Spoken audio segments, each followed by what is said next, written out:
The candles in the great hall of Ravensworth Palace burned so bright that night that even the marble floor seemed to glow like liquid gold. And yet Eleanor Ashworth felt as if she were standing in the coldest corner of the world. Her heart pounded, not from excitement, but from the fear that someone might notice her standing alone near the tall windows, away from the swirl of silk gowns and polished boots that filled the ballroom.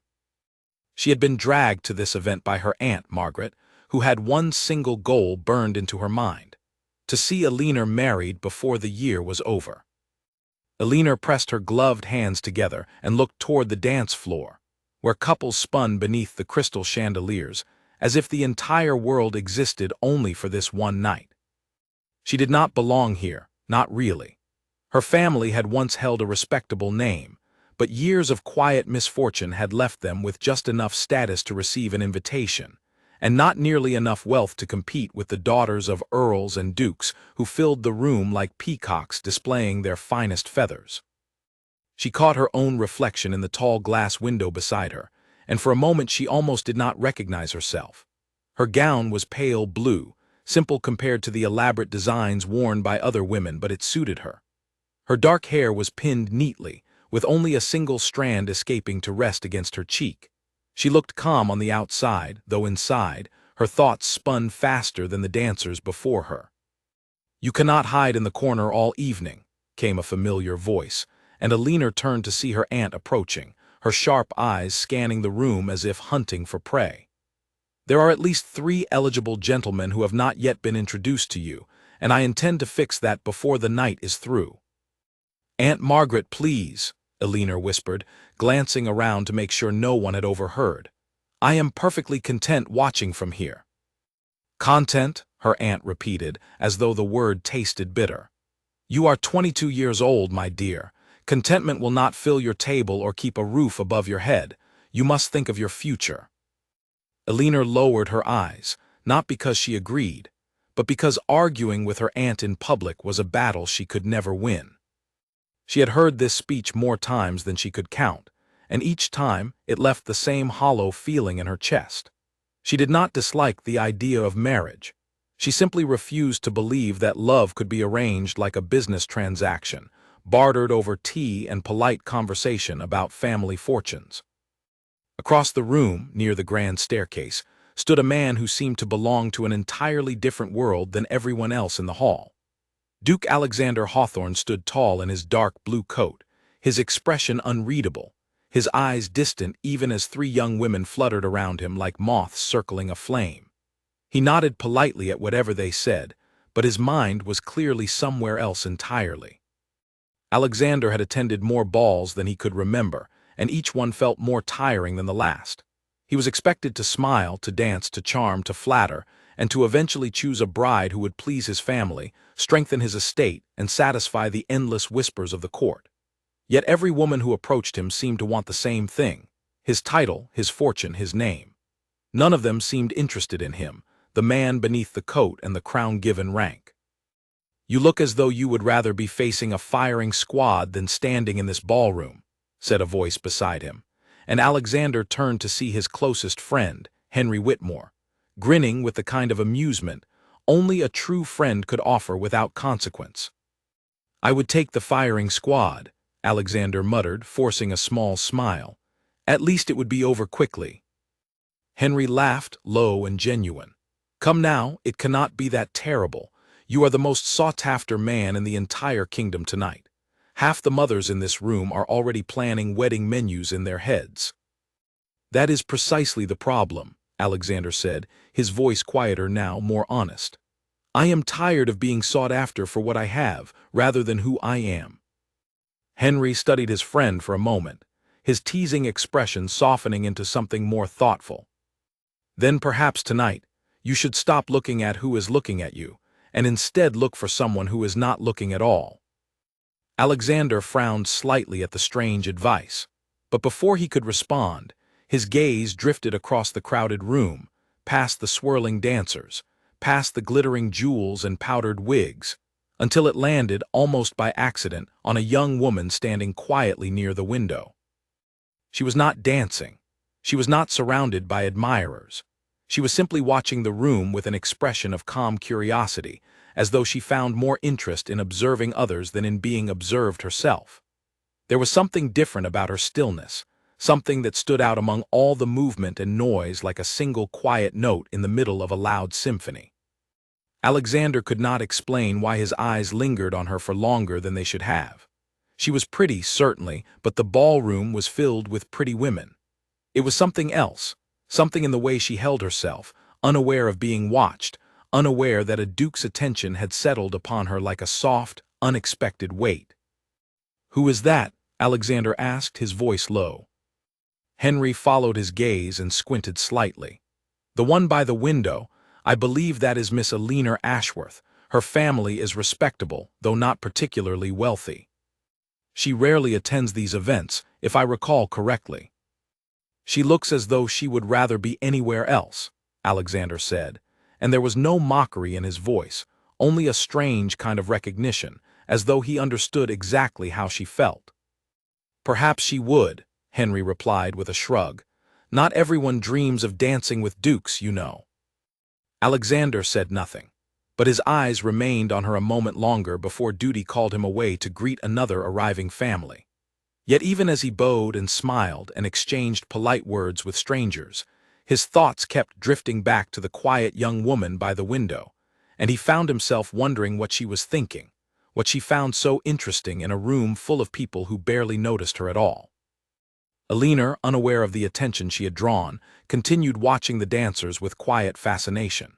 She had always loved watching people, studying the way they moved, the way their expressions shifted when they thought no one was looking. It was a habit she had developed as a child, sitting quietly while her louder cousins commanded every room they entered. While others sought attention, Eleanor found peace in simply observing, in existing without needing to be seen. A young woman named Grace Whitfield approached her a moment later, breathless from dancing, her cheeks flushed pink with excitement. "Eleanor, there you are. I have been looking for you all evening. Have you danced yet?" "No," Eleanor admitted, offering a small smile. "I am quite content watching." Grace shook her head, laughing softly. "You always say that. One day you must actually join the dancing instead of simply admiring it from a distance." "Perhaps," Eleanor said, though she did not truly believe it. Dancing meant being noticed, and being noticed meant being judged, questioned, and eventually disappointed when suitors realized her modest fortune did not match her pleasant conversation. As Grace continued chatting about the evening's gossip, mentioning which families had arrived, which gowns were the most impressive, and which gentlemen seemed the most promising, Eleanor's attention drifted briefly toward the grand staircase, where she caught sight of the Duke standing among a cluster of admirers. She had heard his name whispered throughout the room all evening, as though he were some rare treasure everyone hoped to claim. She studied him for only a moment, curious despite herself. He looked tired, she thought, in a way that had nothing to do with the late hour. There was a heaviness in his posture, a politeness in his expression that did not quite reach his eyes. It was strange, she thought, that someone so admired could look so utterly alone in a room full of people desperate for his attention. She quickly looked away, embarrassed by her own staring, and returned her focus to Grace's endless chatter about the evening's events. She had no reason to think about the Duke any further. Men like him existed in an entirely different world, one where quiet, modest women like herself rarely mattered beyond polite introductions and forgotten conversations. Yet as the evening continued and the orchestra shifted into a new melody, Eleanor could not shake the strange feeling that she was being watched. She glanced around subtly, expecting to find her aunt approaching with another potential suitor, but instead, her eyes met for just a brief moment the unmistakable gaze of the Duke himself, standing across the room, his expression unreadable, his attention entirely fixed on her. Her breath caught in her throat, and she quickly looked away, her cheeks warming with a mixture of confusion and something she could not quite name. Surely it had been a mistake. Surely a man like him had simply been looking in her general direction, his attention caught by something else entirely, something far more interesting than a quiet woman standing alone by the window. She told herself this firmly, repeating it in her mind like a gentle reassurance, Yet even as the music continued and the night stretched on, she found herself wondering, despite every rational thought urging her otherwise, why the Duke's gaze had felt so deliberate, so focused, as though for just a moment, out of the entire crowded ballroom, he had been looking only at her. Little did she know, across the room, Alexander was fighting a similar battle within his own mind, trying to convince himself that his curiosity meant nothing, that it was simply exhaustion clouding his judgment, that there was no reasonable explanation for why a quiet stranger by the window had captured his attention more completely than any woman had in years. But as the night wore on and the music swelled louder and the candles burned lower in their holders, neither of them could quite shake the strange, quiet pull that had settled between them, invisible yet undeniable, like the first fragile thread of a story neither of them had chosen to begin. But neither of them, it seemed, was quite ready to end. The orchestra shifted into a slower waltz, and couples began pairing off across the polished floor, their movements graceful and practiced, the product of years spent learning the proper steps for exactly this kind of evening. Alina watched them with quiet admiration, appreciating the beauty of the dance without any desire to join it herself. She had learned the steps as a child, as every young woman of her standing had, but she had never felt comfortable performing them in front of an audience. Her aunt appeared once more at her side, this time with a young gentleman in tow, his expression eager and slightly nervous. "Alina, allow me to introduce Mr. Edmund Foster. He has expressed a great interest in making your acquaintance." Alina offered a polite smile and a small curtsy, though internally she braced herself for another evening of forced conversation about weather, horses, and family estates. Edmund seemed pleasant enough, if somewhat overly enthusiastic, launching immediately into a lengthy explanation about his family's property in the countryside and his recent achievements in horse breeding. She nodded along politely, offering small responses where appropriate, though her mind occasionally wandered back to the strange moment from earlier, when the Duke's gaze had met hers across the crowded room. She dismissed the thought quickly each time it surfaced, reminding herself that such fantasies belonged in novels, not in the practical reality of her modest, unremarkable life. As Edmund continued his enthusiastic monologue, Alina's attention was suddenly drawn by a shift in the crowd near the entrance of the ballroom. Whispers rippled through the guests like a wave, heads turning, fans fluttering with excitement, and Alina glanced toward the source of the commotion, curious despite herself. The Duke was walking directly across the ballroom floor, his path clear and purposeful, and for a brief, confusing moment, Alina assumed he was heading toward one of the many eligible young women who had spent the entire evening hoping for exactly this kind of attention. She watched with mild curiosity, expecting him to stop at any moment, to bow before some fortunate lady and request her hand for the next dance. But he did not stop.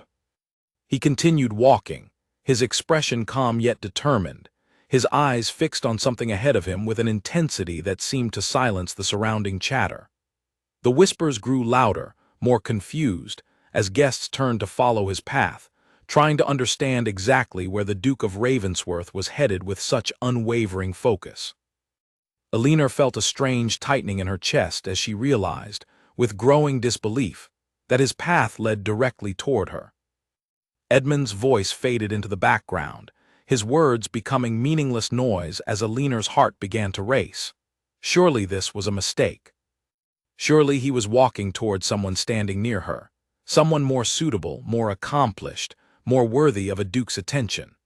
She glanced quickly to her left and right, searching for the true object of his approach, but found no one standing close enough to explain his direct, unwavering path.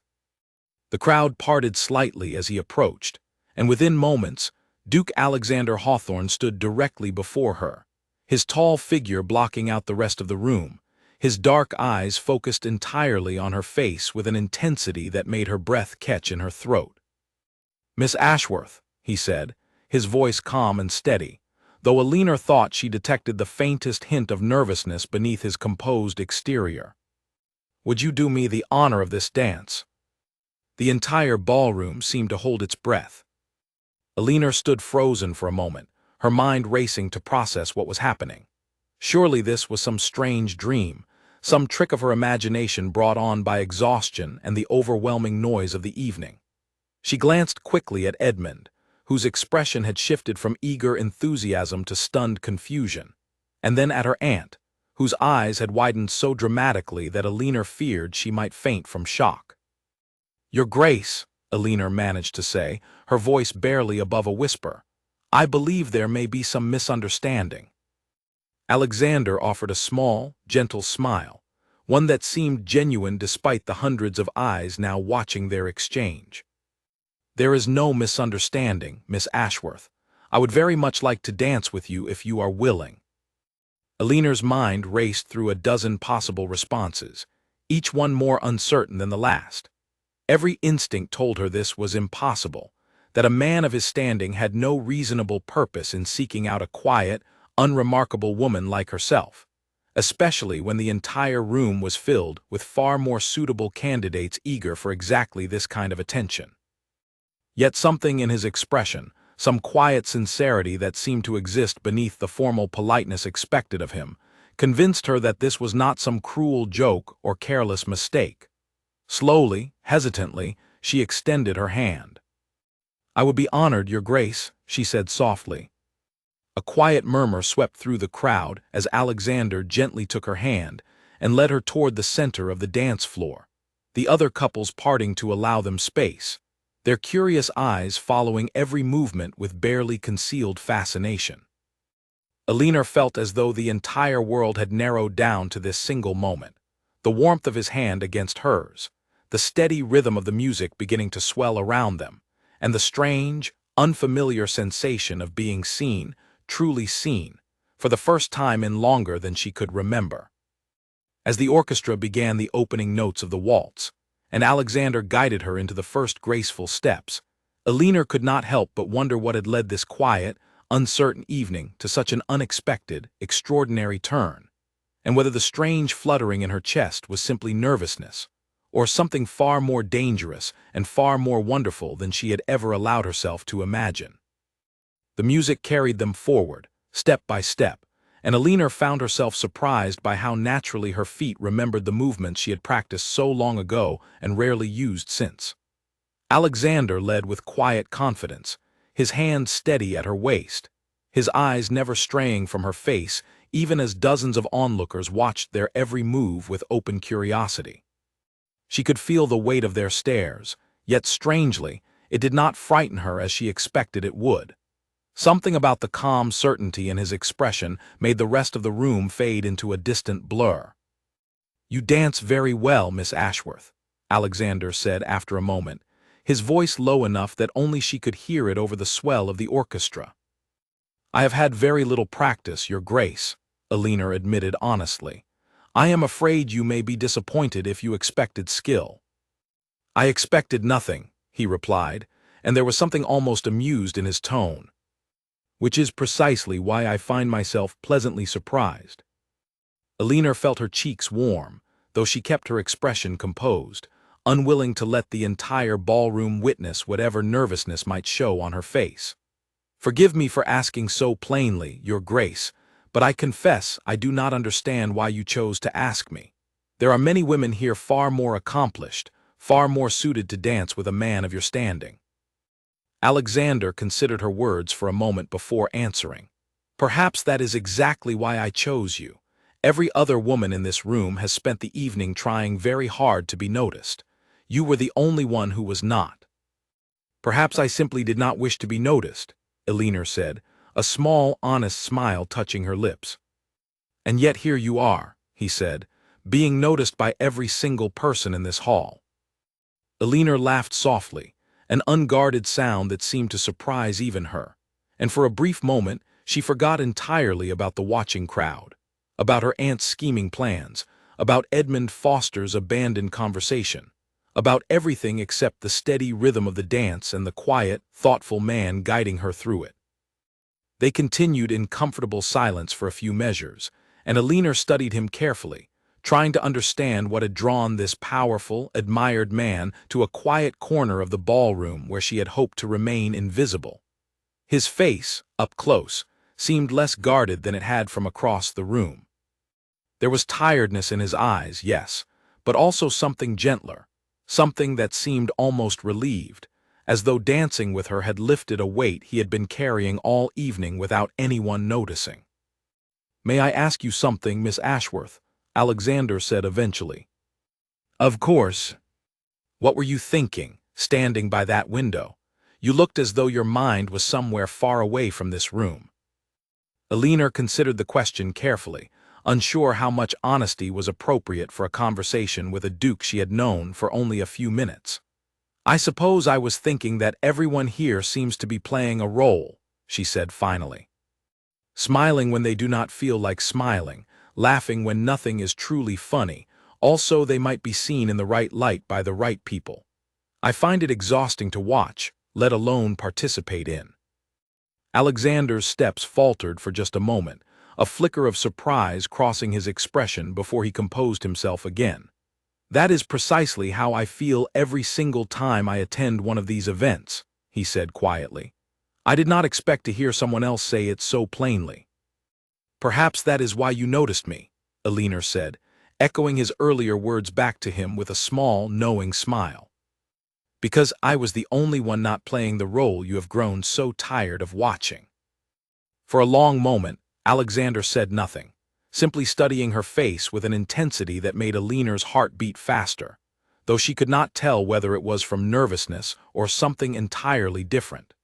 The music began to slow, signaling the approach of the dance's end, and Elinor felt an unexpected pang of disappointment at the thought of the moment concluding. As the final notes faded and the dancers around them began to applaud politely, Alexander bowed formally, though his eyes remained fixed on hers even as he straightened. "Thank you for the dance, Miss Ashworth," he said, his voice returning to its more formal, public tone, though something warmer still lingered beneath it. "I hope it will not be the last time we speak." Before Elinor could respond, her aunt appeared beside her, practically vibrating with excitement barely contained beneath a thin veneer of composure. "Your Grace," Margaret said, her voice higher than usual, "what an honor it has been to witness such a beautiful dance." "The honor was entirely mine," Alexander replied smoothly, though Elinor noticed the faintest hint of amusement flicker across his expression at her aunt's obvious enthusiasm. He bowed once more, first to Margaret and then to Elinor, before turning and making his way back through the parting crowd, leaving behind a wave of whispers that seemed to grow louder with every step he took. The moment he was out of earshot, Margaret grasped Elinor's arm with surprising strength. "Do you have any idea what has just happened?" she whispered urgently. "The Duke of Ravensworth chose you, out of every woman in this room, for his dance. This could change everything for our family." Elinor felt a familiar tightness return to her chest, the brief warmth of the dance quickly replaced by the cold reality of her aunt's ambitions. "Aunt Margaret, please, it was only one dance. It means nothing beyond simple politeness." "Nonsense," Margaret said sharply, though she kept her voice low enough to avoid drawing further attention. "Men like the Duke do not offer politeness so publicly without reason. We must be careful, Elinor. We must not waste this opportunity." Elinor wanted to protest further, to insist that her aunt was reading far too much into a single, brief dance, but she found herself unable to fully believe her own reassurances. The way Alexander had looked at her, the sincerity in his questions, the quiet relief in his expression as though he had found something unexpected in her company, none of it felt like simple politeness. Across the room, watching the exchange with narrowed eyes, stood a woman named Beatrice Sinclair, wife of an influential earl and mother to one of the season's most celebrated young beauties, her daughter Charlotte. Beatrice had spent months carefully orchestrating opportunities for Charlotte to catch the Duke's attention, arranging chance encounters, strategic introductions, and carefully timed conversations designed to showcase her daughter's charm and accomplishments. To watch the Duke instead choose an unremarkable, unconnected young woman from a family of little consequence felt like a personal insult, one Beatrice had no intention of forgiving easily. "Who is that girl?" Charlotte asked quietly, standing beside her mother, her earlier confidence visibly shaken by what she had just witnessed. "Eleanor Ashworth," Beatrice replied, her voice cold and measured. "A nobody from what I understand. Her family has neither wealth nor influence worth mentioning." "Then why would he dance with her?" Charlotte asked, genuine confusion mixing with wounded pride. Beatrice's eyes remained fixed on Eleanor across the room, calculating, assessing, already forming plans within her sharp mind. "I intend to find out precisely why, my dear," she said quietly, "and I intend to ensure it does not happen a second time." Meanwhile, near the refreshment table, Henry Whitmore approached his friend with an expression caught somewhere between amusement and disbelief. "Well," he said, handing Alexander a glass of wine, "that was certainly not what I expected when I suggested you look for someone who was not looking back." Alexander accepted the glass with a small, thoughtful smile. "Neither did I, if I am honest." "You realize the entire court will be talking about this by morning," Henry said, though his tone held no judgment, only genuine curiosity. "Miss Ashworth is hardly a common choice for a man in your position." "I am aware," Alexander said, glancing back across the room toward where Eleanor stood with her aunt, still visibly overwhelmed by the sudden shift in her evening. "But for the first time in longer than I can remember, I did not feel as though I was performing a duty. I felt as though I was simply having a conversation, an honest one, with someone who did not want anything from me beyond that conversation itself." Henry studied his friend for a long moment, his teasing expression softening into something more serious. "Then perhaps you should speak with her again," he said, "properly, away from all these prying eyes and eager mothers." Alexander considered this suggestion carefully, his gaze still lingering on Eleanor from across the crowded room. He knew, even as the thought formed in his mind, that pursuing any further connection with her would draw significant attention, complicate his family's expectations, and likely stir exactly the kind of gossip and scheming that already seemed to be brewing among certain guests. Yet despite all of this, he found himself unwilling to simply let the evening's unexpected connection fade into nothing more than a passing curiosity. As the ball continued late into the night, with music swelling and guests mingling in endless conversation, Eleanor found herself unable to fully return to her earlier state of quiet observation. She remained polite throughout the remainder of the evening, exchanging pleasant words with acquaintances, and enduring her aunt's barely contained excitement. Yet her thoughts kept drifting back to the strange, honest conversation she had shared with the Duke, and the way his expression had shifted from tired formality to genuine warmth the moment she had spoken plainly instead of performing the expected pleasantries. She told herself repeatedly that it meant nothing, that men of his standing likely offered such attention to many women throughout the season, and that she would be foolish to allow herself to hope for anything more than a pleasant memory from an otherwise unremarkable evening. Yet as she finally climbed into the carriage beside her aunt, exhausted from the night's events, she could not shake the quiet, persistent feeling that something had shifted, subtly but undeniably, and that her carefully ordinary life might no longer remain quite so ordinary after all. The carriage rattled along the cobblestone streets, lanterns flickering past the windows, and Margaret chattered excitedly about the evening's events, listing every possible advantage the Duke's attention might bring to their family standing. Eleanor listened with half an ear, offering occasional nods, while her mind remained fixed on the memory of dark, thoughtful eyes and a quiet voice asking questions no one had ever bothered to ask her before. She had no way of knowing, as the carriage carried her home through the quiet, moonlit streets that across the city. In the grand halls of Ravensworth Palace, Alexander stood alone by his bedroom window, staring out at the same moon, equally unable to stop thinking about the quiet young woman whose honesty had disarmed him more completely in a single dance than years of careful courtly performances ever had. Nor could she have known that the seeds of jealousy planted that evening in the sharp, calculating mind of Beatrice Sinclair would soon grow into something far more dangerous than either of them could yet imagine, threatening to unravel the fragile, unexpected connection that had begun with nothing more than a single, quiet dance. By the time the sun rose over the city the following morning, the story of the Duke's dance had already spread far beyond the walls of Ravensworth Palace. Servants whispered it while setting breakfast tables, coachmen exchanged the details while waiting outside grand townhouses, and by mid-morning, nearly every fashionable household had heard some version of the tale, each one slightly more exaggerated than the last. In some versions, the Duke had declared his intentions publicly. In others, Elinor had been described as a secret heiress in disguise, or alternatively, as a scheming opportunist who had somehow tricked her way into his attention. Elinor learned of the rumors when her mother, a gentle but perpetually anxious woman named Anne Ashworth, rushed into her bedroom that morning clutching a letter from a distant cousin, her face pale with a mixture of excitement and worry. "Elinor," her mother said breathlessly, "is it true? Did the Duke of Ravensworth truly ask you to dance last night?" Elinor sat up slowly, rubbing sleep from her eyes, momentarily confused by her mother's urgency. "It was only one dance, Mother, nothing more." "Only one dance," her mother repeated, sitting heavily on the edge of the bed. "Elinor, do you not understand what this means? The entire city is speaking of nothing else. Your name has already reached households we have never even had the privilege of visiting."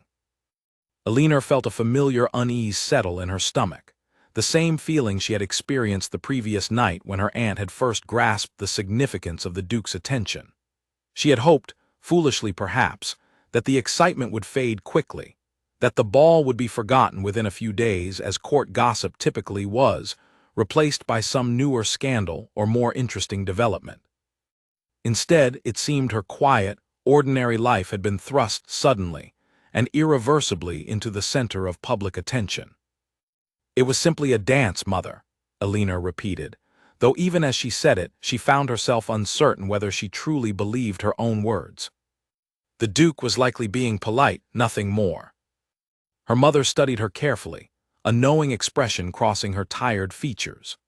"Your father would have been so proud to see it," she said softly, and Elinor felt a familiar ache at the mention of her father, who had passed 3 years earlier, leaving the family's already modest fortune further diminished by unpaid debts and poor investments he had made in his final years, desperate to secure their future. It was this financial reality, more than any romantic notion of marriage, that drove her Aunt Margaret's relentless matchmaking efforts. Without a fortunate marriage, Elinor understood all too well that her family's already precarious situation would only worsen with time, forcing them into smaller homes, fewer comforts, and an increasingly uncertain future. She had accepted this reality years ago, resigning herself to the likelihood of a practical marriage rather than a romantic one, yet something about the previous night's dance had briefly, dangerously, allowed her to imagine something different. Across the city, within the grand walls of Ravensworth Palace, Alexander faced a similarly urgent conversation, though his came not from an anxious mother, but from his own, the formidable Duchess Dowager, Victoria Hawthorne, whose sharp intelligence and unwavering dedication to family duty had guided the estate through difficult years following her husband's death. "I am told," the Duchess said calmly, seated across from her son at the breakfast table, her expression carefully neutral despite the obvious tension in her posture, "that you spent your evening dancing with a Miss Ashworth, a young woman entirely unknown to our social circle." Alexander set down his cup carefully, recognizing immediately the direction this conversation was heading. "It was one dance, Mother. Nothing more significant than that." "One dance with a duke is rarely insignificant, Alexander," his mother replied, her tone measured but firm. "Particularly when that duke has spent an entire season avoiding meaningful attention toward any of the eligible young women specifically chosen for their suitability." "Chosen by whom?" Alexander asked, though he already knew the answer. "By myself, and by the advisors who understand precisely what this family requires to remain secure and influential," the Duchess said. "Alliances matter, Alexander. Connections matter. A pleasant conversation with an unremarkable young woman, however charming she may seem, changes nothing about the practical realities facing this family." Alexander felt a familiar frustration rising within him, one he had experienced countless times throughout his adult life, whenever conversations turned toward marriage and duty. "Perhaps I am simply tired of choosing alliances over genuine connection," he said, more sharply than he intended. The Duchess studied her son carefully, her expression softening slightly, though her firm resolve remained unmistakable beneath it. "I understand your frustration more than you realize, Alexander, but duty rarely allows for the luxury of simple preference. Your father understood this. I have understood this every day since his passing. And you, as the Duke of Ravensworth, must understand it as well." "I understand my responsibilities," Alexander said quietly, "but surely there is room within them for genuine happiness." "Happiness?" the Duchess repeated, a faint, weary smile touching her lips. "A luxury few in our position are ever truly afforded, my dear. I do not say this to discourage you, but to prepare you. Whatever brief spark you felt last night, I urge you to consider it carefully before allowing it to influence decisions that will affect far more than your own personal contentment." Alexander said nothing further, though the conversation lingered heavily in his mind throughout the remainder of the morning. He understood his mother's concerns, understood the weight of responsibility that came with his title, yet he could not shake the memory of Aliner's honest, unguarded conversation, nor the quiet relief he had felt in her company, free from the exhausting performance expected of him everywhere else. Later that afternoon, while walking through the palace gardens attempting to clear his thoughts, Alexander encountered Henry, who had come to discuss unrelated estate matters but quickly noticed his friend's distracted, troubled expression. "You are thinking about her again," Henry said simply, not bothering to disguise his observation as a question. Alexander sighed, running a hand through his hair. "My mother believes it foolish to pursue any further connection." "Perhaps she is right." "Your mother is a wise woman," Henry acknowledged, "but wisdom and happiness do not always walk the same path. What do you truly want, Alexander? Not what duty demands, not what your mother expects, but what you personally actually want." Alexander remained silent for a long moment, staring out across the carefully manicured gardens without truly seeing them. "I want to know her better," he admitted finally, his voice quiet but certain. "I want to understand why a single, honest conversation affected me more deeply than years of careful courtship ever have." Henry smiled, clapping his friend gently on the shoulder. "Then perhaps you should seek her out properly, away from the prying eyes of the court, and discover the answer for yourself." Meanwhile, across the city, in the elegant drawing-room of the Sinclair townhouse, Beatrice sat with her daughter Charlotte, along with a close circle of similarly ambitious society women, discussing the previous evening's events with barely concealed irritation. "An unremarkable girl from an unremarkable family," Beatrice said dismissively, sipping her tea with practiced elegance. "I cannot imagine what temporary madness led the Duke to such a choice, but I intend to ensure it does not develop into anything further." "What do you propose, mother?" Charlotte asked, her earlier wounded pride having hardened into something more calculating. Beatrice's eyes narrowed slightly as she considered the question. "The court thrives on gossip, my dear. A reputation can be built through careful attention, and equally it can be destroyed through equally careful suggestion. Miss Ashworth's family carries certain financial difficulties, does it not? Debts left unpaid following her father's passing." Charlotte's expression brightened with understanding. "You intend to spread word of their circumstances." "I intend," Beatrice said carefully, "to ensure that certain truths and perhaps certain exaggerations reach the right ears at the right time. A duke cannot be seen associating with a family burdened by scandal or financial ruin, regardless of how charming their daughter may seem during a single dance."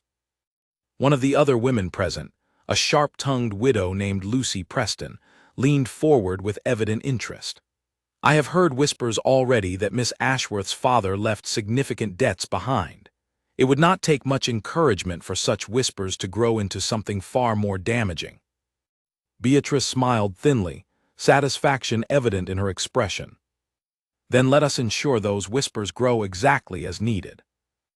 Unaware of the scheming already taking shape against her, Alina spent the following days attempting to return to her ordinary routine, though the constant attention from neighbors, distant acquaintances, and even strangers who recognized her name made such normalcy increasingly difficult to achieve. Wherever she went, whispers followed, curious glances lingered, and questions about the Duke's intentions arose with exhausting regularity. It was on the fourth day following the ball, while walking alone through the small public garden near her family's modest townhouse, seeking a brief moment of peace away from her aunt's relentless speculation, that Alina encountered someone she had not expected to see again so soon. "Miss Ashworth," came a familiar voice, and Alina turned to find Alexander standing several paces away, dressed simply compared to his formal attire at the ball, though his presence remained unmistakably commanding despite the modest surroundings. "Your Grace," Alina said, startled, quickly offering a proper curtsy despite her surprise. "I did not expect to encounter you here." "Nor did I expect to find myself here," Alexander admitted, a small, almost sheepish smile crossing his features. "I confess I made inquiries regarding which gardens you might frequent. I hope that does not seem overly forward." Alina felt a flush rise to her cheeks, uncertain whether she should feel flattered or alarmed by such deliberate effort. "It is rather forward, Your Grace," she said honestly, "though I cannot deny a certain curiosity as to why you sought me out so directly." Alexander stepped closer, his expression growing more serious. "I have thought of little else since our dance, Miss Ashworth. I understand this may seem sudden, perhaps even inappropriate given how briefly we have known each other, but I found myself unable to simply let the memory of our conversation fade without attempting to understand it further." Alina studied him carefully, searching for any hint of insincerity in his expression, yet finding only quiet, genuine sincerity that matched the honest connection she had felt during their dance. "I confess I have thought of it as well," she admitted softly, "though I worried it meant far more to me than it likely did to you." "It meant a great deal to me," Alexander said firmly, his eyes never leaving hers. "More than I know how to properly explain." They walked together through the quiet garden paths for nearly an hour, their conversation flowing easily between lighter topics and more meaningful reflections, each finding in the other a rare comfort that neither had experienced in their respective social circles. Alexander spoke of the exhausting expectations placed upon him since childhood, the constant performance required by his position, and the loneliness that often accompanied even the most crowded rooms. Alina, in turn, shared her own experiences of quiet observation, her preference for genuine connection over social performance, and the gentle grief still lingering from her father's passing. By the time they parted ways, promising cautiously to meet again soon, both felt a cautious but undeniable hope blooming within their previously guarded hearts. Neither could yet know that even as they walked away from their quiet garden meeting, the carefully orchestrated whispers set into motion by Beatrice Sinclair had already begun spreading through the city's most influential drawing rooms, threatening to transform their fragile, hopeful connection into the center of a scandal neither of them was prepared to face. Over the following 2 weeks, Alexander and Alina met as often as their circumstances allowed, always careful to choose quiet, unremarkable locations away from the watchful eyes of the court. Sometimes they walked together through the public gardens in the early morning hours, before fashionable society had risen from sleep.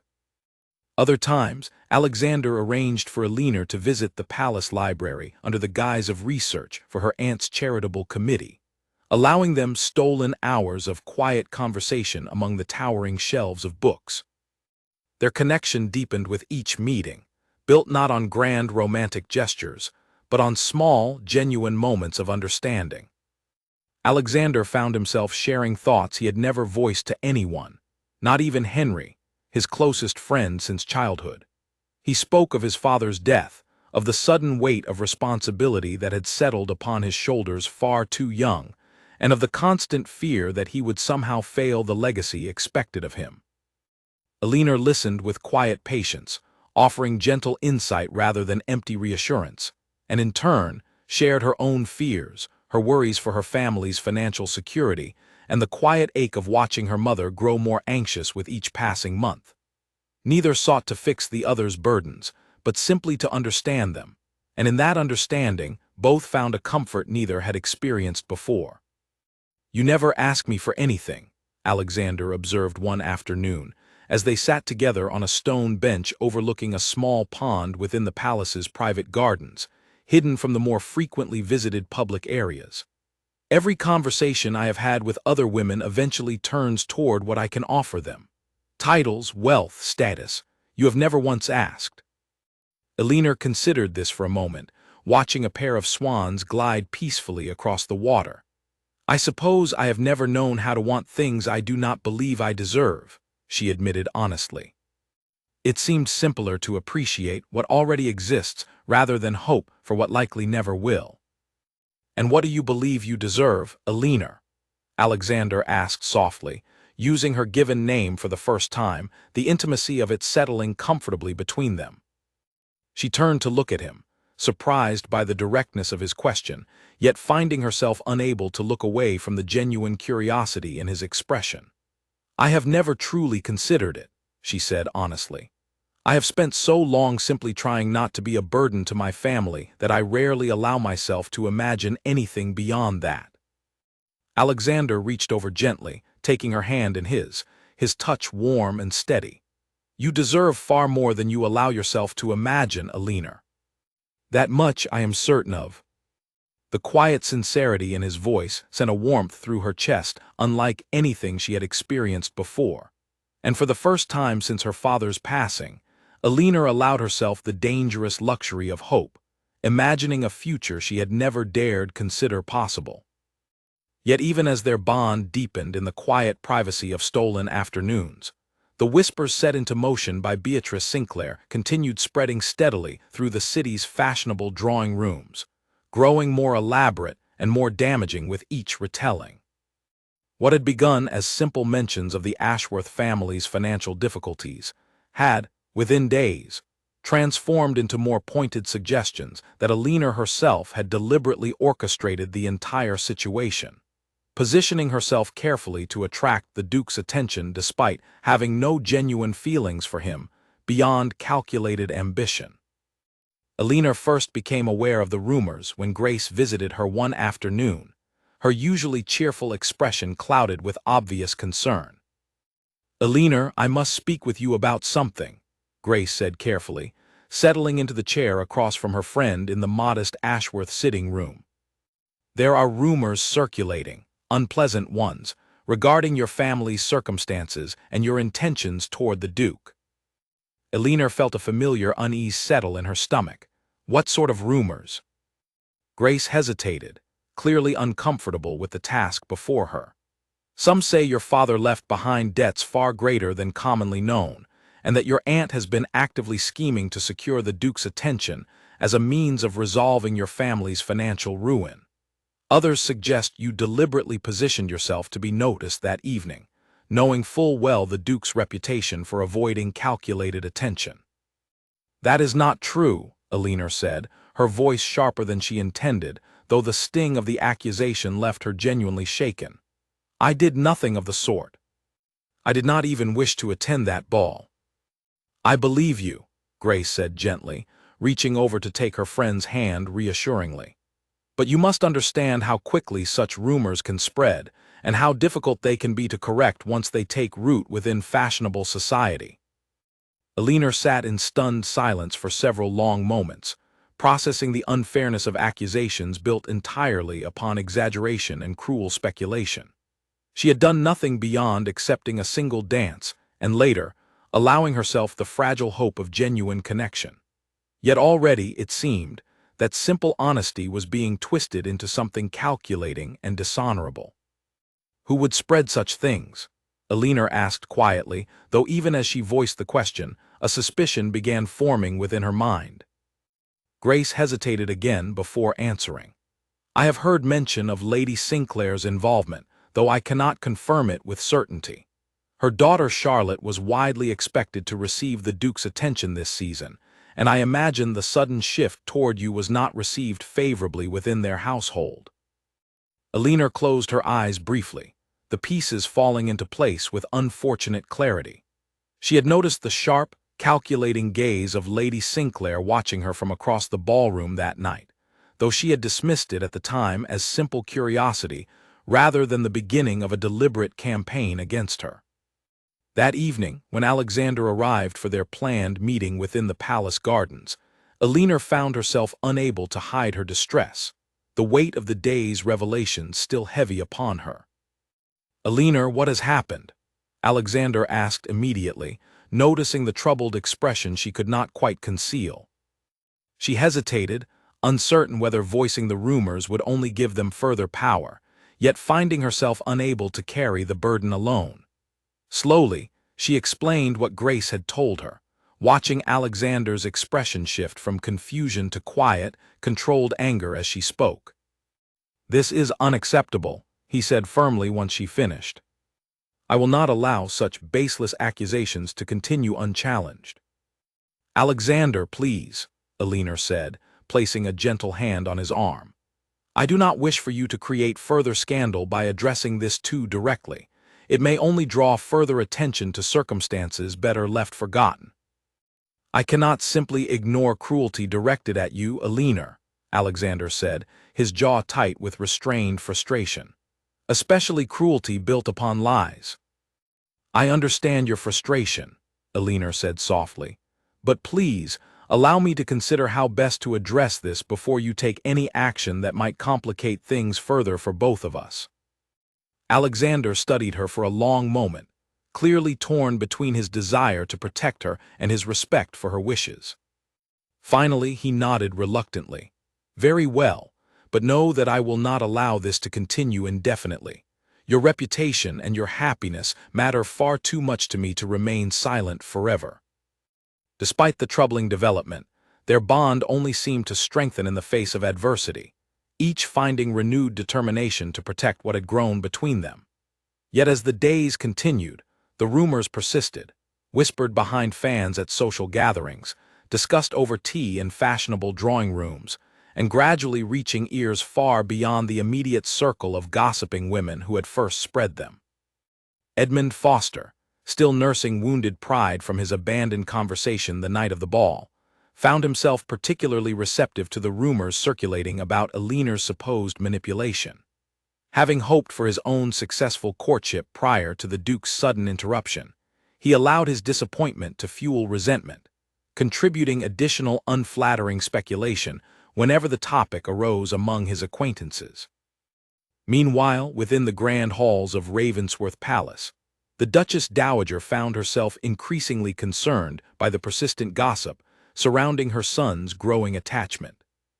Though she had initially hoped the connection would fade naturally, the continued rumors, combined with Alexander's evident determination to defend Alina's reputation, suggested a far more serious commitment developing than she had anticipated.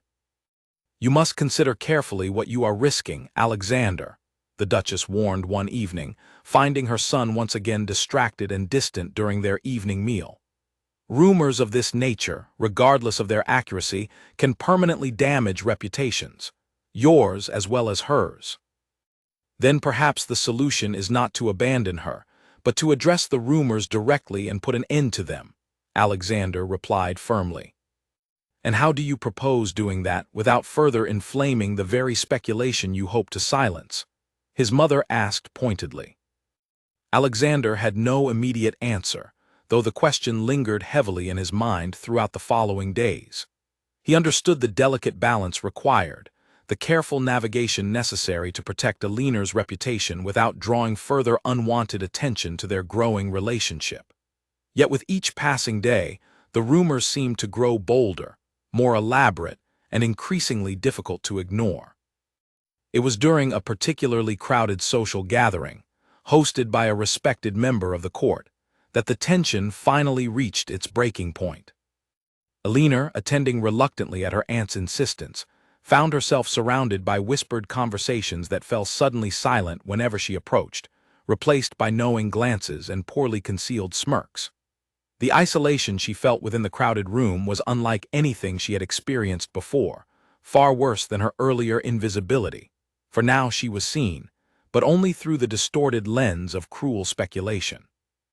Charlotte Sinclair approached her deliberately at one point during the evening, her expression carrying false sympathy that did little to disguise the satisfaction beneath it. "Miss Ashworth," Charlotte said sweetly, "I do hope the recent rumors have not caused you too much distress.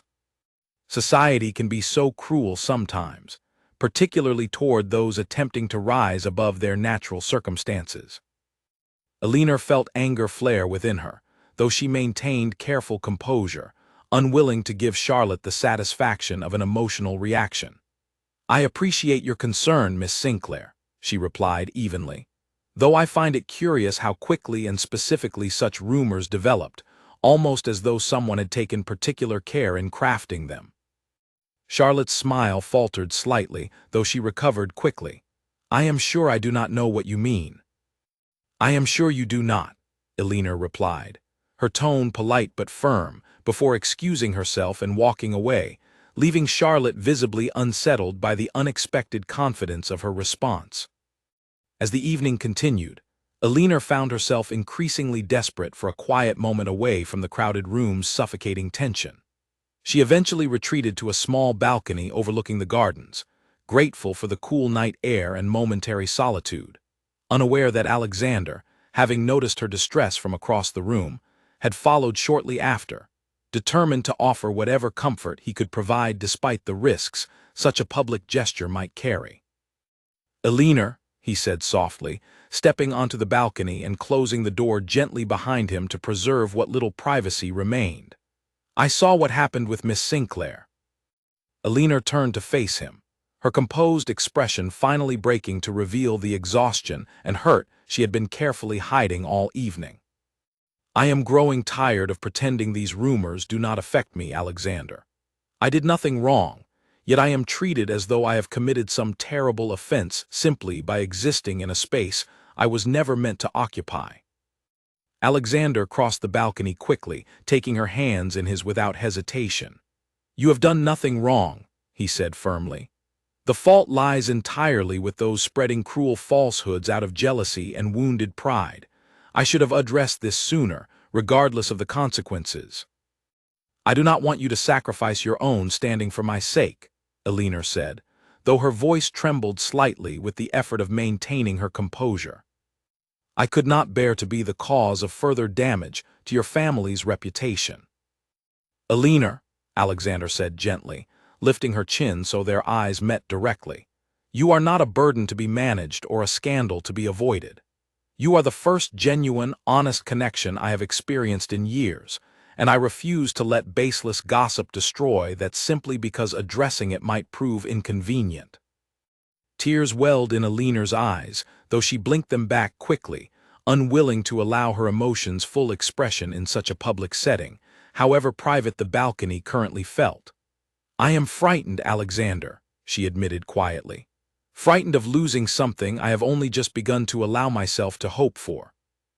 "Then let us face this together," he said firmly. "I will speak with my mother, address the rumors directly, and ensure the truth is known clearly enough that further speculation becomes impossible to sustain." Elinor nodded slowly, drawing strength from his unwavering determination, though a quiet, persistent worry remained within her, a fear that circumstances beyond either of their control might yet unravel everything they had carefully built together. Her fears, unfortunately, proved well-founded far sooner than either of them anticipated. 3 days later, while Elinor sat quietly in her family's modest drawing room attempting to distract herself with needlework, her aunt burst into the room clutching a folded piece of paper, her face pale with evident distress. "Elinor, you must explain this to me immediately," Margaret said, thrusting the paper toward her niece with trembling hands. Confused, Elinor unfolded the paper carefully, and felt her stomach drop as she read the contents. It appeared to be a letter, written in handwriting remarkably similar to her own, addressed to an unnamed recipient, describing in explicit detail a calculated scheme to secure the Duke's affection through deliberate manipulation, with references to her family's financial desperation and specific mention of strategies designed to appear innocent while carefully orchestrating every interaction. "I did not write this," Elinor said immediately, horror creeping through her chest as she reread the damning words. "Aunt Margaret, I swear to you, I have never written anything of this nature." "It has already reached several households," Margaret said, her voice tight with barely controlled panic. "Copies of this letter, or descriptions of its contents, are circulating throughout the city. Lady Whitfield showed it to me this very morning, having received it from another acquaintance entirely." Elinor stared at the letter in growing disbelief, examining the handwriting more closely. It was similar to her own, undoubtedly crafted with deliberate care to appear convincing. Yet upon closer inspection, certain letters were formed slightly differently than her natural writing style, subtle enough to fool a casual observer, but noticeable to anyone who had studied her actual correspondence closely. "This is forged," Elinor said firmly, though panic still gripped her chest. "Someone has deliberately created this to destroy my reputation, and by extension, my connection with the Duke. Regardless of its authenticity, the damage may already be done," Margaret said, sinking into a nearby chair, her earlier excitement about the Duke's attention now replaced entirely by dread at the potential consequences. "Society rarely concerns itself with proving truth once a scandal has captured its attention." Word of the letter reached Alexander later that same afternoon, delivered by an anxious Henry, who had heard the details from multiple sources within the span of a single morning. "Alexander, you must see this," Henry said urgently, presenting his friend with a copy that had somehow already made its way into circulation among their own social circle. Alexander read the letter with mounting fury, recognizing immediately the deliberate cruelty behind its creation. "This is not her handwriting," he said firmly, though doubt flickered briefly across Henry's expression, causing Alexander's frustration to deepen further. "You believe this could be genuine?" "I believe very little at this point," Henry admitted carefully. "But you must understand, Alexander, that perception often matters more than truth within these circles. Regardless of whether the letter is authentic, its existence alone has already caused significant damage." Alexander immediately sought an audience with his mother, presenting the letter and explaining, with barely restrained anger, his absolute certainty that Elinor could not have written such calculating words. The Duchess Dowager studied the letter carefully, her expression unreadable, before finally speaking. "Whether genuine or forged, Alexander, this presents a significant complication," she said calmly. "The court will not easily separate truth from rumor once suspicion has taken root so thoroughly." "Then we must find proof of its falsehood," Alexander said firmly. "I refuse to allow Elinor's reputation to be destroyed by such cowardly, anonymous cruelty." "And if you cannot find such proof," his mother asked pointedly, "what then, Alexander? Are you prepared to defend a connection that may permanently damage this family's standing, based solely upon your personal conviction of her innocence?" Alexander met his mother's gaze directly, his expression resolute despite the difficult question. "Yes," he said simply. "I am prepared to defend her, regardless of the consequences, because I know her character, and I refuse to abandon someone innocent simply because doing so would prove more convenient." The Duchess studied her son for a long moment, something shifting subtly in her expression, though whether it was reluctant respect or continued concern, Alexander could not quite determine. "Very well," she said finally. "But you must act carefully, Alexander. Recklessness will only provide further fuel for those seeking to damage both your reputation and hers." Determined to uncover the truth behind the forged letter, Alexander began quietly investigating its origins, drawing upon Henry's assistance to trace its earliest appearance among the city's gossiping circles. Their inquiries eventually led them to a household servant employed within the Sinclair residence, a young woman named Lucy who, after considerable hesitation and Alexander's careful assurance of her safety from consequence, revealed that she had witnessed Lady Sinclair dictating a letter to a hired scribe skilled in mimicking handwriting styles, though she had not understood the letter's ultimate purpose at the time. Armed with this crucial information, though not yet definitive proof suitable for public confrontation. Alexander found himself facing a difficult decision regarding how best to proceed. Confronting Beatrice Sinclair directly risked further scandal without solid evidence to support his accusations. Yet allowing the forged letter to continue circulating unchallenged threatened permanent damage to Alina's reputation, and by extension, her family's already precarious standing within society. Meanwhile, Alina faced the mounting consequences of the scandal with growing despair.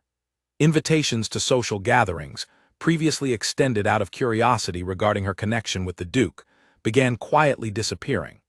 Acquaintances who had once greeted her warmly now offered only cool, polite distance. Even Grace, though remaining loyal, found herself increasingly excluded from certain social circles due to her continued association with Alina. "I cannot bear watching your family suffer for my sake," Alina said to her mother one evening, exhaustion and guilt heavy in her voice. "Perhaps it would be better if I simply withdrew entirely, distanced myself from the Duke, and allowed this scandal to fade naturally rather than continuing to draw attention through further association." "Alina," her mother said gently, taking her daughter's hands, "you have done nothing to deserve this treatment. Withdrawing will not necessarily end the speculation, and it will certainly not restore your reputation." "Then what would you have me do?" Alina asked, tears finally spilling freely down her cheeks, the accumulated stress of recent weeks finally overwhelming her carefully maintained composure. "I cannot fight against rumors I did not create, evidence I did not write, and enemies I did not choose to make." Her mother pulled her into a comforting embrace, offering what reassurance she could, though even she could not provide certainty regarding how the situation might ultimately resolve. Outside their modest townhouse, the city continued its endless cycle of gossip and speculation, largely indifferent to the genuine pain and uncertainty experienced by the young woman at its center. It was during this period of mounting despair that Alina received an unexpected visit from Alexander, arriving not through their usual discreet arrangements, but directly at her family's front door, his expression carrying a determined resolve that immediately caught her attention. "Alexander, what are you doing here?" Alina asked, quickly ushering him inside before curious neighbors could witness his very public arrival. "I am done being cautious, Alina," he said firmly. "I have discovered evidence suggesting Lady Sinclair orchestrated the forged letter, though I do not yet have proof sufficient for public confrontation. Regardless, I refuse to continue allowing this scandal to control our lives while we quietly wait for circumstances to improve on their own." "What do you propose?" Alina asked, hope and fear intertwining uncomfortably within her chest. "I intend to address this directly, publicly if necessary," Alexander said. "I will not allow cowardly, anonymous cruelty to determine our future, Alina. Whatever consequences arise from defending you, I am prepared to face them." Alina studied him carefully, moved deeply by his unwavering commitment despite the significant risks such action might carry for his own standing and reputation. "Alexander, I appreciate your determination more than I can properly express, but I fear direct confrontation without solid proof may only worsen matters further, particularly if Lady Sinclair simply denies any involvement." "Then we must find proof," Alexander said firmly, "together if you are willing." Despite the mounting difficulties surrounding them, Alina found herself drawing strength from Alexander's unwavering resolve, and slowly, cautiously, hope began returning to replace the despair that had settled so heavily upon her in recent days. Yet neither of them could fully anticipate the extent to which Beatrice Sinclair, upon learning of their quiet investigation into the letter's true origins, would escalate her efforts to protect herself from exposure, setting into motion events that would soon force the entire scandal into a dramatic, public confrontation neither Alina nor Alexander could have fully prepared themselves for. Beatrice Sinclair learned of Alexander's quiet investigation through her own network of informants within the palace staff, and the news struck her with far greater alarm than she allowed herself to display outwardly. She had not anticipated the Duke pursuing the matter so directly, nor had she expected a household servant to speak so freely regarding matters she had assumed would remain safely hidden within her own walls. "We must act quickly," Beatrice said to her husband, Earl Nathaniel Sinclair, a quiet man who generally preferred to remain uninvolved in his wife's social maneuvering, though the seriousness of her tone this time drew his full attention. "If the Duke uncovers definitive proof of my involvement, the consequences could prove significant, not only for my own standing, but for our family's reputation as a whole." "Beatrice, perhaps it would be wisest to simply allow this matter to fade quietly," Nathaniel suggested cautiously. "Continued involvement only increases the risk of exposure." "I cannot simply allow that girl to secure a duke while our own daughter remains overlooked," Beatrice snapped, her composure finally cracking under the pressure of the unfolding situation. "I have worked too diligently toward Charlotte's future to abandon these efforts now." Determined to protect herself from exposure while simultaneously dealing a final, decisive blow to Alina's reputation, Beatrice devised a new scheme, more dangerous than the previous forged letter.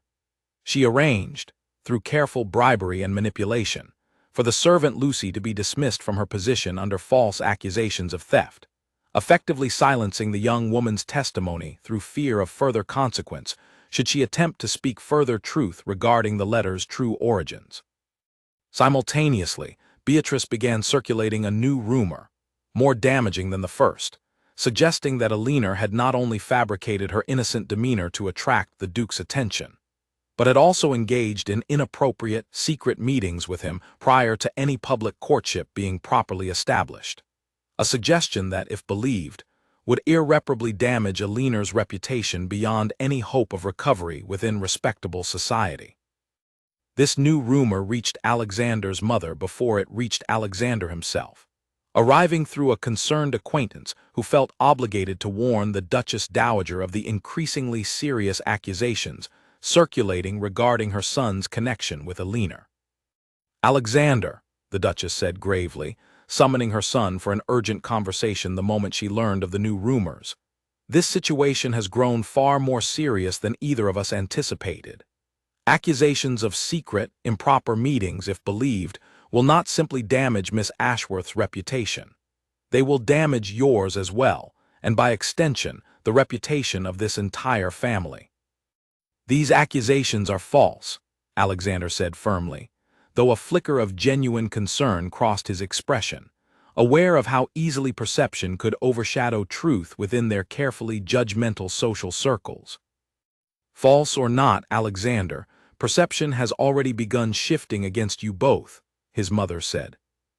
"I have received inquiries from several prominent families reconsidering previously planned engagements and social invitations, uncertain whether continued association with our family carries unwanted risk given the current scandal." Alexander felt the weight of his mother's words settling heavily upon him, understanding fully the precarious position their continued connection now placed upon his family's broader standing and influence. Yet even as the pressure mounted, his determination to protect Alina and defend the genuine connection they shared remained unwavering. "I will not abandon her, mother," he said firmly, "regardless of the consequences." The Duchess studied her son for a long moment, her expression conflicted between maternal concern and reluctant admiration for his steadfast loyalty. "Then you must act swiftly and decisively, Alexander, before this scandal grows entirely beyond your ability to control it." Meanwhile, Alina faced the devastating consequences of this newest rumor with growing despair.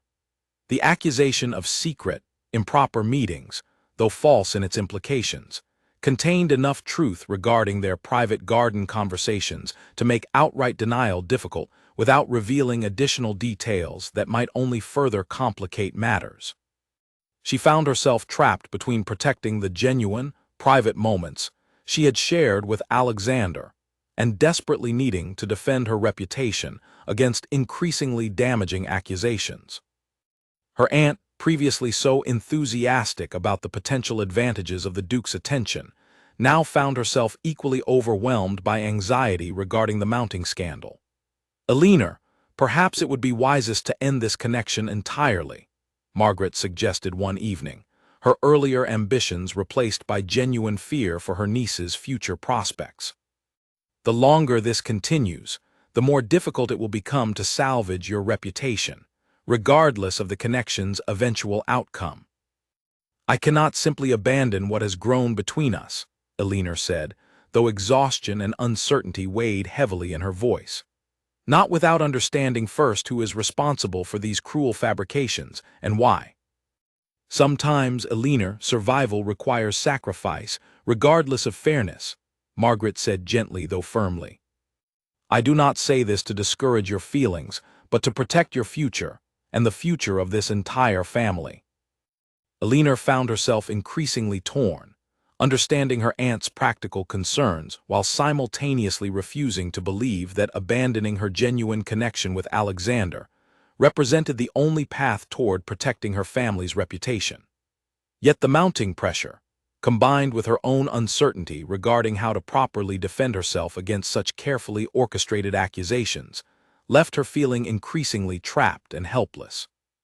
The situation reached its breaking point during a formal gathering hosted by a prominent member of the royal court, an event neither Alexander nor Elinor could avoid without drawing further unwanted attention to their circumstances. Elinor attended reluctantly, aware that her presence would likely invite continued whispered speculation, yet equally aware that her absence might be interpreted as confirmation of the damaging rumors circulating against her. The evening proceeded with careful, strained politeness until Charlotte Sinclair, emboldened by her mother's earlier successes in damaging Elinor's reputation, approached her directly within earshot of several prominent guests, her expression carrying deliberate, cutting sweetness.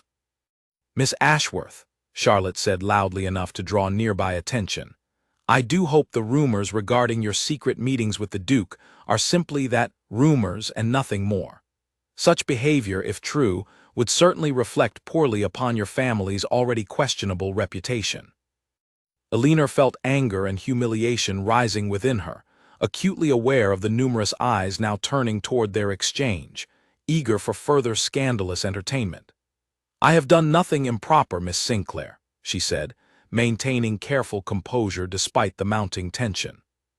Though I find myself increasingly curious regarding the remarkable specificity and persistence of these particular rumors. Are you suggesting I have somehow orchestrated these accusations myself? Charlotte asked, feigning wounded innocence, though her eyes carried unmistakable satisfaction at having successfully provoked Elinor's public response. Before Elinor could respond further, Alexander arrived at her side, his expression carrying barely restrained fury at witnessing the deliberate public humiliation being inflicted upon her. That is precisely what she is suggesting, Miss Sinclair, Alexander said firmly, his voice carrying clearly across the suddenly silent room, and I believe the evidence I have gathered will support that suggestion entirely. A collective gasp rippled through the surrounding guests, and Charlotte's confident expression faltered visibly under Alexander's direct accusation. Your Grace, I do not understand your meaning, Charlotte said, though her voice carried noticeably less conviction than before. I believe you understand perfectly well, Alexander said, his gaze shifting deliberately toward Beatrice Sinclair, who had approached upon witnessing the escalating confrontation, her expression carefully composed despite the evident alarm flickering beneath her controlled exterior. I have gathered sufficient evidence, Lady Sinclair, regarding the true origins of the forged letter recently circulated against Miss Ashworth, along with the recent dismissal of a household servant whose testimony you clearly wished silenced. The room fell into stunned silence, every guest present now fully absorbed in the unfolding confrontation, whispered speculation replaced entirely by rapt, breathless attention. Your Grace, these are serious accusations to make so publicly, Beatrice said carefully, though her voice betrayed the first genuine crack in her carefully maintained composure. I would advise caution before making such claims without absolute certainty. I am entirely certain, Lady Sinclair, Alexander said firmly, and I intend to present this evidence formally, ensuring the truth regarding Miss Ashworth's character is understood clearly by all those who have so readily believed baseless, cruel fabrications. The confrontation, though brief, sent shockwaves through the gathered assembly, transforming the evening's earlier atmosphere of scandalous speculation into something far more serious and consequential. Beatrice, recognizing the precariousness of her position should Alexander's evidence indeed prove sufficient, quickly excused herself and Charlotte from the gathering, her earlier confidence entirely replaced by visible anxiety regarding the potential exposure of her deliberate schemes. In the aftermath of the confrontation, Elinor found herself simultaneously relieved by Alexander's public defense and deeply anxious regarding the further complications such a direct, public accusation might create. "Alexander, was that wise?" she asked quietly as they found a moment of relative privacy following the dramatic exchange. Public accusations of this nature carry significant risk, particularly without absolute proof. "I could not continue watching you suffer such deliberate cruelty without response, Elinor," Alexander said firmly. "Whatever risks this creates, I am prepared to face them." Yet even as Alexander expressed his unwavering determination, doubt began creeping into Elinor's mind regarding the true wisdom of such a public confrontation.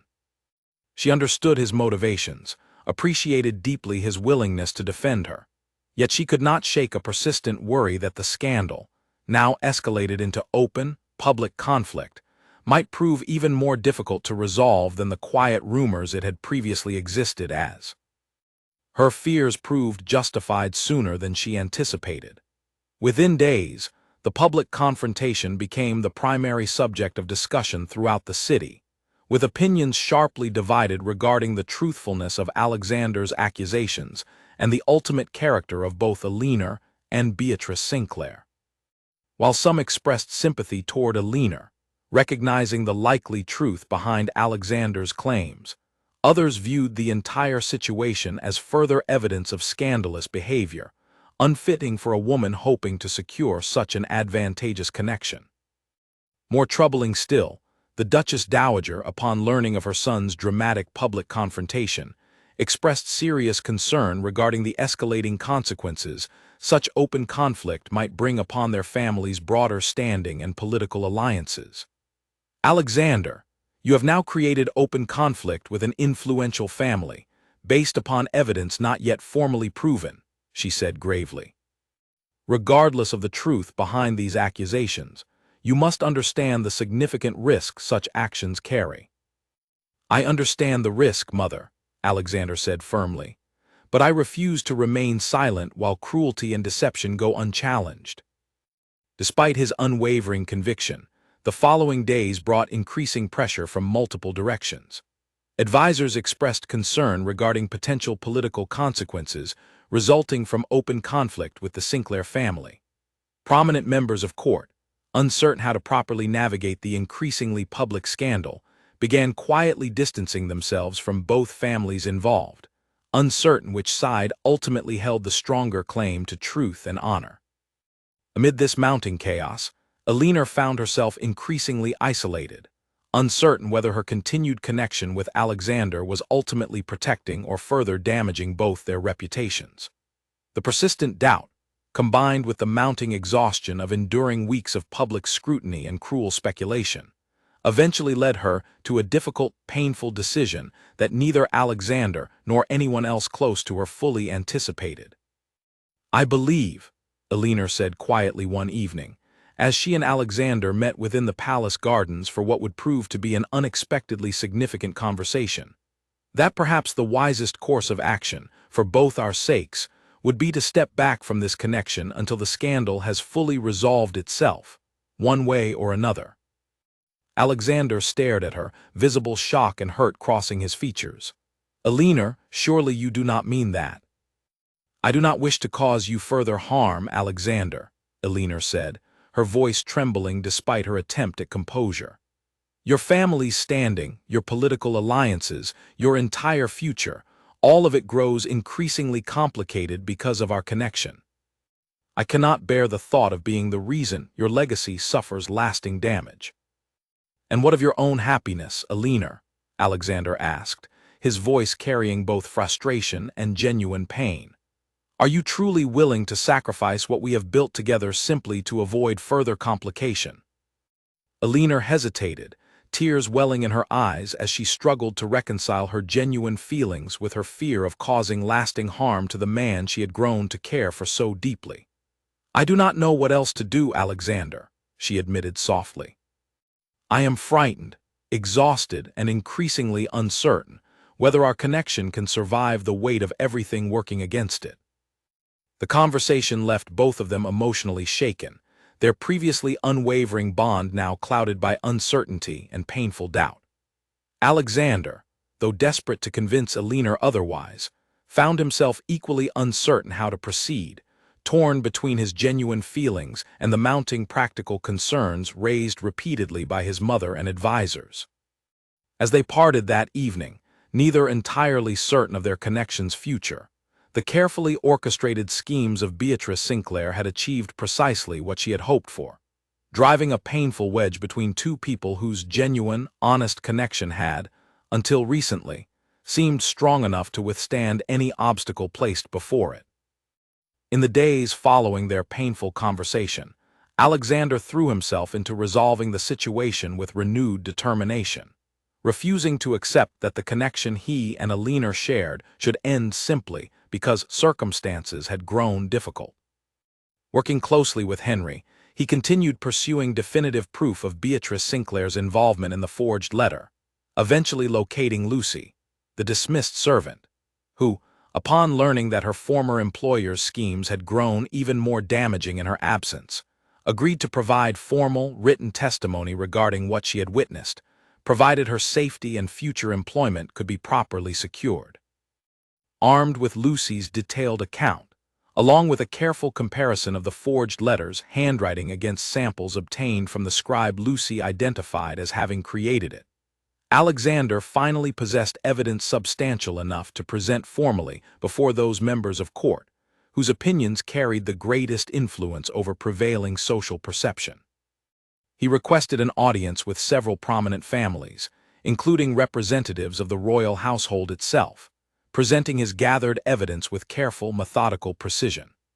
The scribe, when located and questioned directly, ultimately confirmed under pressure that he had indeed been hired by Lady Sinclair to create the forged letter, providing definitive proof of her deliberate scheme to destroy Alina's reputation. The revelation sent shockwaves through fashionable society, transforming public opinion almost overnight. Where Alina had previously been viewed with suspicion and cruel speculation, sympathy now shifted dramatically in her favor, while Beatrice Sinclair found herself facing the very social ruin she had so carefully attempted to inflict upon someone else.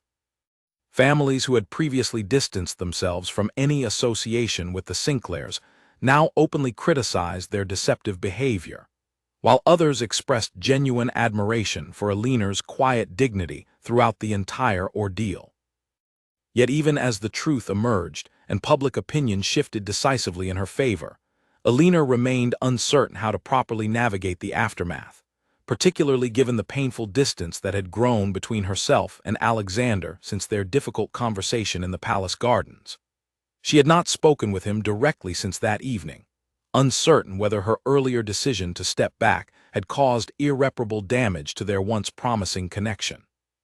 It was Grace who finally encouraged Alina to seek him out directly, tired of watching her dearest friend suffer through unnecessary uncertainty regarding feelings that seemed, to everyone except Alina herself, entirely obvious and mutual. Alina, the truth has finally been revealed, your reputation restored, and yet you remain here hesitant and afraid, Grace said firmly during a visit intended to celebrate the recent developments.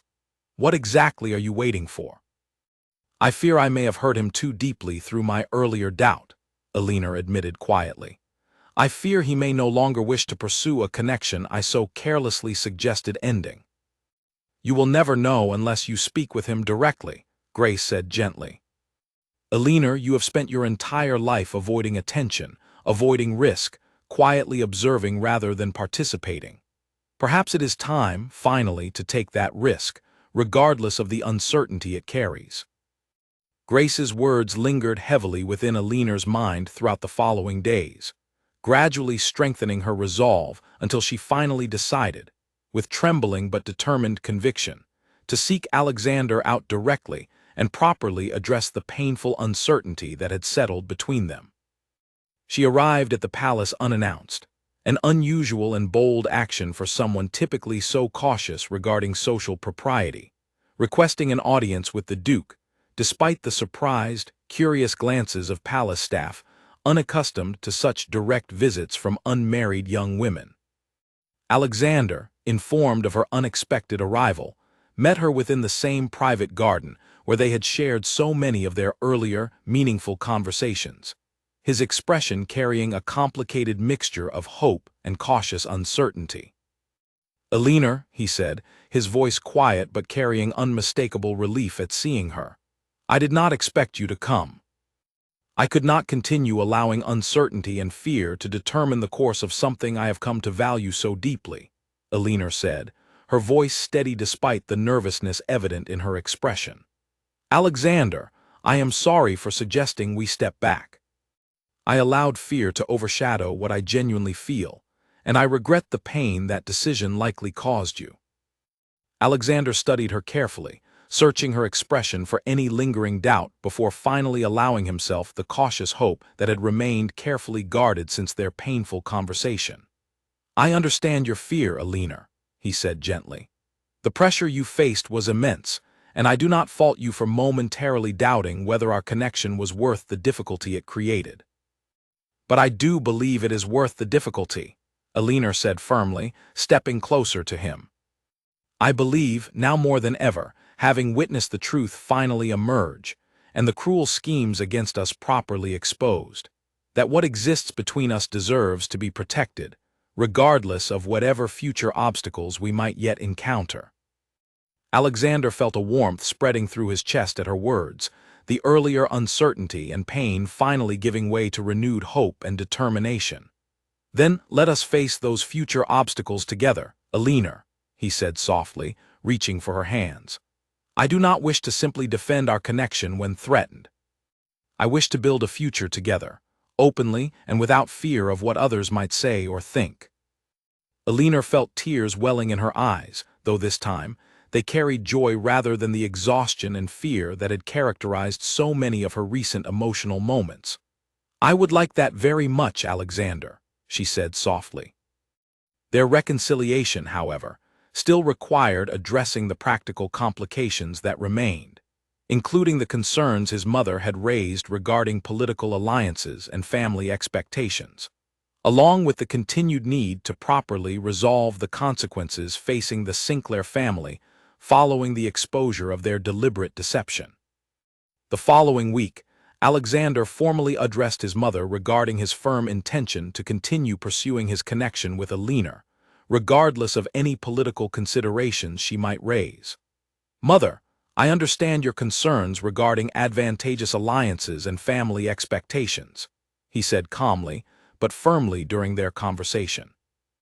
"But I have found in Alina something I have never experienced with any other woman throughout my entire life: genuine honesty, understanding, and connection built upon mutual respect rather than calculated advantage. I intend to pursue a future with her, and I hope, in time, you will come to understand and support this decision." The Duchess Dowager studied her son carefully, her earlier concerns visibly softening as she considered the depth of conviction evident in his expression.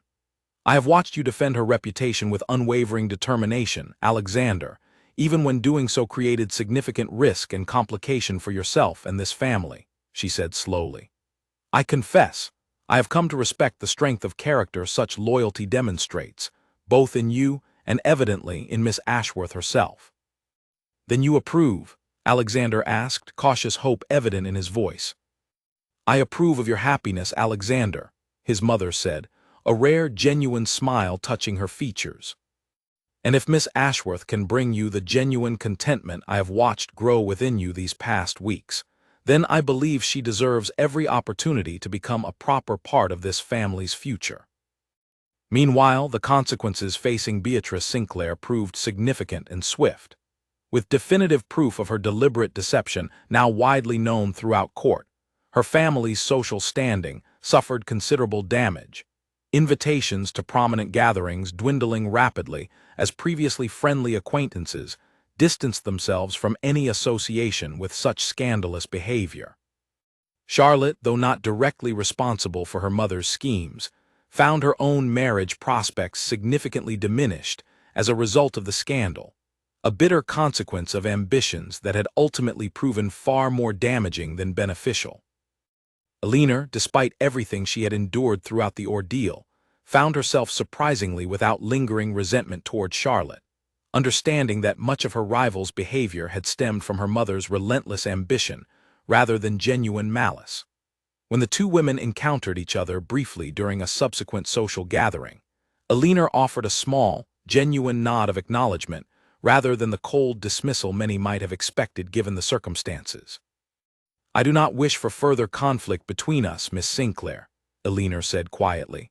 "I understand the pressure placed upon you by your mother's ambitions, and I hold no lasting resentment toward you personally."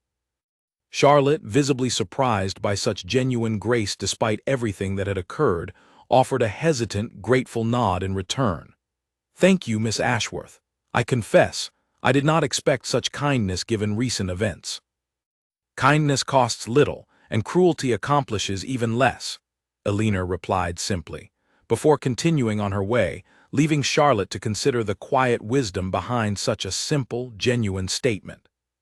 With the truth finally established, public opinion firmly restored in her favor, and Alexander's unwavering commitment now openly supported by his own family, Eleanor found herself, for the first time in longer than she could remember, allowing herself to fully embrace the hope and happiness she had spent so long believing herself unworthy of experiencing. Yet even as their future together seemed finally secured against the obstacles that had threatened to destroy it, both Eleanor and Alexander understood that true happiness required not simply overcoming external cruelty and deception, but also embracing the courage necessary to build a genuine, lasting future together, regardless of whatever challenges might yet arise along the way. Several weeks passed following their reconciliation, weeks filled with quiet, unhurried courtship, free at last from the shadow of scandal that had previously overshadowed nearly every moment they shared together. Alexander began openly escorting Eleanor to social gatherings, no longer concerned with concealing their connection from watchful eyes, and gradually, fashionable society adjusted to the reality of the Duke's evident, genuine affection for the once overlooked young woman who had captured his attention so unexpectedly during that fateful ball. Eleanor found herself slowly growing more comfortable within the social circles she had once avoided so carefully, no longer hiding by windows or observing quietly from the edges of crowded rooms, but participating openly, secure in the knowledge that Alexander's affection remained unwavering regardless of whatever whispered opinions might still occasionally circulate among certain lingering skeptics. Her family's circumstances, too, began improving steadily as a result of the renewed social standing her connection with Alexander provided. Margaret, though still occasionally prone to excessive excitement regarding the family's improved prospects, found herself genuinely grateful for the security and stability that seemed increasingly certain to follow. Eleanor's mother, watching her daughter's evident happiness with quiet, tearful pride, often remarked how deeply she believed her late husband would have celebrated seeing his daughter so genuinely cherished and respected. It was on a warm afternoon, nearly 2 months after their reconciliation, that Alexander invited Eleanor to walk with him through the same palace gardens where so many of their most meaningful conversations had taken place. The gardens, now in full bloom, carried a beauty that seemed to reflect the renewed hope and happiness both had come to experience since the difficult trials they had endured together. "Eleanor," Alexander said, stopping beside the same stone bench where they had first shared such honest, vulnerable conversation weeks earlier, "I have thought carefully about everything we have experienced together since that first dance. The unexpected connection, the challenges we faced, the truth we fought so hard to uncover and protect. Through all of it, one thing has remained entirely certain within my heart."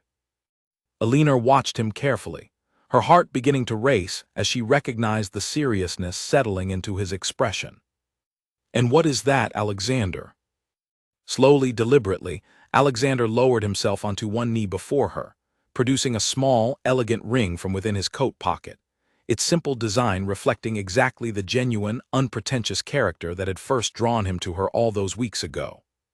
"That I wish to spend the remainder of my life beside you, Alina Ashworth, not as duty demands, not as advantage requires, but simply because you are the truest, most genuine connection I have ever known.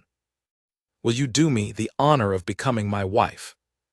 Alina felt tears spilling freely down her cheeks, joy overwhelming every lingering trace of the fear and uncertainty that had once defined so much of her cautious, quiet existence. "Yes," she said softly, then more firmly, her voice carrying genuine, unrestrained happiness. "Yes, Alexander, I would be honored beyond words." Alexander rose immediately, gently sliding the ring onto her finger before drawing her into a warm, tender embrace, both of them laughing softly through happy tears at the culmination of a journey neither could have properly anticipated when they first crossed paths within a crowded, glittering ballroom weeks earlier. News of their engagement spread quickly throughout the city, though this time the whispers carried genuine warmth and celebration rather than cruel speculation. Even those who had once doubted the sincerity of their unlikely connection found themselves genuinely moved by the story of quiet, honest love triumphing over deliberate deception and social pressure. Their wedding, held several months later within the Grand Cathedral traditionally reserved for significant royal and noble ceremonies, drew guests from every corner of respectable society, each eager to witness the culmination of a love story that had captured the imagination of the entire court. Alina, dressed in an elegant gown that reflected both simple grace and quiet dignity, walked down the aisle toward Alexander with the same calm, genuine composure that had first drawn his attention during that unforgettable dance months earlier. As they exchanged their vows before family, friends, and the wider court that had once doubted their connection, both Alina and Alexander understood deeply the significance of the journey that had led them to this moment. They had faced deliberate cruelty, painful doubt, and mounting external pressure, yet through honest communication, unwavering loyalty, and genuine mutual respect, they had emerged not only intact, but stronger and more deeply connected than either could have imagined possible when they first met. Following the ceremony, during the celebratory gathering held within the palace's grand hall, Henry approached his old friend with a warm, genuine smile, raising his glass in a quiet toast. "Do you remember, Alexander, when I suggested you look for someone who was not looking back at you?" Alexander laughed softly, glancing toward Alina, who stood nearby engaged in warm conversation with Grace and several other genuine friends who had supported her throughout the difficult months preceding this joyful occasion. "I remember it well, Henry. I do not believe I have ever received wiser advice." "And has it proven worthwhile?" Henry asked, though his knowing smile suggested he already understood the answer. "More than I ever could have imagined," Alexander said quietly, watching Alina's genuine, warm smile as she laughed at something Grace had said, the same quiet, honest smile that had first captured his attention amid an entire crowded ballroom of practiced, calculated performances. Even the Duchess Dowager, watching the celebration with evident pride and quiet satisfaction, found herself genuinely moved by the transformation she had witnessed within her son since Alina's arrival into his life. The careful, exhausted formality that had once defined so much of his public presence had gradually given way to genuine warmth and contentment, a change she attributed entirely to the quiet, honest strength of the woman he had chosen to marry, regardless of the significant obstacles placed before them. As the celebration continued late into the evening, filled with music, laughter, and genuine joy, Alina found herself briefly stepping away from the festivities to stand quietly near one of the grand hall's tall windows, much as she had done that very first night when Alexander's attention had unexpectedly found her. She smiled softly at the memory, marveling at how dramatically her quiet, uncertain existence had transformed since that fateful evening.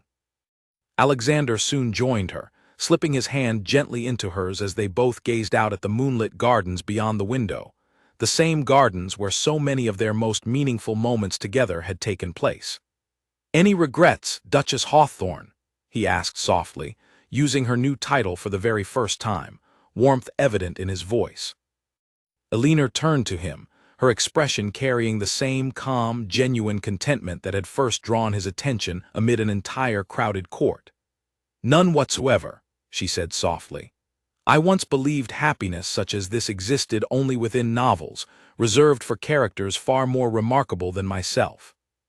Yet here I stand, having found genuine love not through calculated performance or desperate ambition, but simply through honesty, patience, and the quiet courage to remain true to myself despite every pressure suggesting otherwise." Alexander smiled warmly, drawing her closer within the quiet privacy of their shared moment. "Perhaps that is precisely why our connection has proven so genuine and lasting, Elinor. Because it was never built upon performance or calculation, but upon simple, honest truth, from that very first dance until this very moment, and every moment yet to come." As the music continued softly within the grand hall behind them, and the moonlight illuminated the peaceful garden stretching before them, Elinor rested her head gently against Alexander's shoulder, finally, fully at peace with the remarkable, unexpected journey that had transformed her from an overlooked wallflower standing quietly by a window into the genuinely cherished Duchess of Ravensworth.